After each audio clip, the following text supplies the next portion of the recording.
ଚାହା ପିଇଲେ କ'ଣ ୱେଟ୍ ବଢ଼ିଯାଏ? ଆପଣଙ୍କ ମନରେ ବି ସେମ୍ ପ୍ରଶ୍ନ ନା? ଠିକ୍ ଅଛି। ନମସ୍କାର, ମୁଁ ହେଲ୍ଥ କୋଚ୍ ରୀନା ଦାସ। ଚାଲନ୍ତୁ ଜାଣିବା ଆଜି ଗୋଟେ କପ୍ ଚାହାରେ କେତେ କ୍ୟାଲୋରି ଅଛି।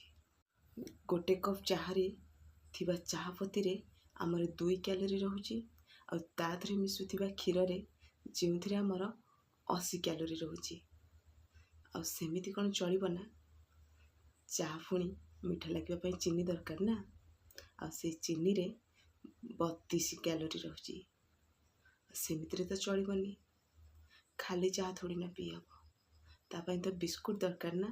ବିସ୍କୁଟ୍ରେ ଆମର 52 କ୍ୟାଲୋରି ରହୁଛି। ସବୁ କ୍ୟାଲୋରି ମିଶିଗଲା ପରେ ବୋଧହୁଏ 164 କ୍ୟାଲୋରି ହେଉଛି। ଗୋଟେ ଥର ଚାହା ପିଇ କ'ଣ ରହିହେବ?